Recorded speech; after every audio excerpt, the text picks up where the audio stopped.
Okay, we are still looking at what the Bible says about God's commandments. We just want to see what the word says. And I'm finishing Deuteronomy up, and I'm in chapter 32. And this is right before Joshua dies.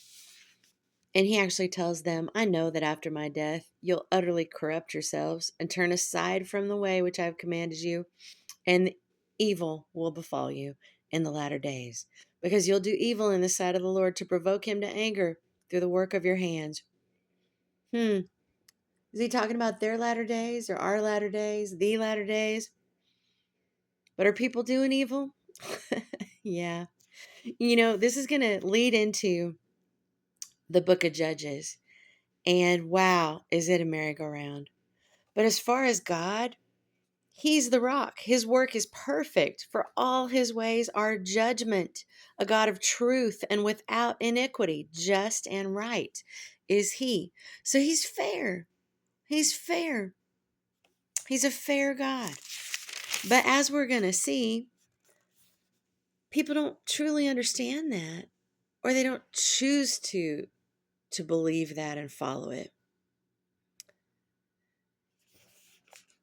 He goes on to say to them, set your hearts unto all the words that I testify among you this day, which you shall command your children to observe to do all the words of this law. It's not a vain thing for you. It's your life. And through this thing, you'll prolong your days. So he's telling them how important it is to listen. But after his death, um, we go on to find out just over and over again how difficult it is for these people. No, they're just stubborn. Therefore, fear the Lord and serve him in sincerity and in truth, and put away the gods which your fathers served on the other side of the flood. Whoa.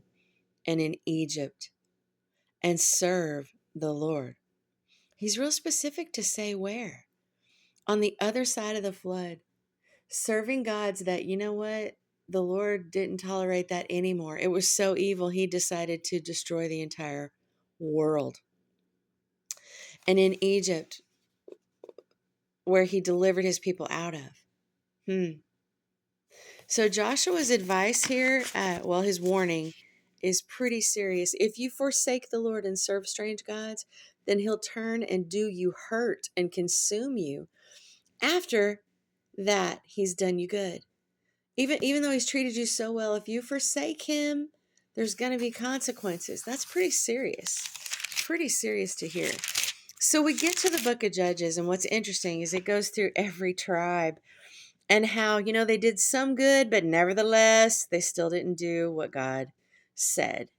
So he raises up judges for them, which delivered them out of the hand of those that spoiled them, that attacked them and took all their things. And they were greatly distressed and cried out to him. And so his solution was to bring judges to rule them in those things and make the big decisions for them. But they wouldn't hearken to the judges. They went a whoring after other gods and bowed themselves to them.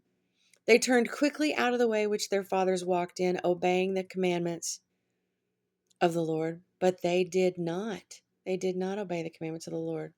So, what other gods did they bow themselves to? It could have been themselves. I always looked at this as some big statue image or some named other god, which very well could have been. But there are so many other things that we put before God. And when the Lord raised them up judges, then the Lord was with the judge and delivered them out of the hand of their enemies all the days of the judge.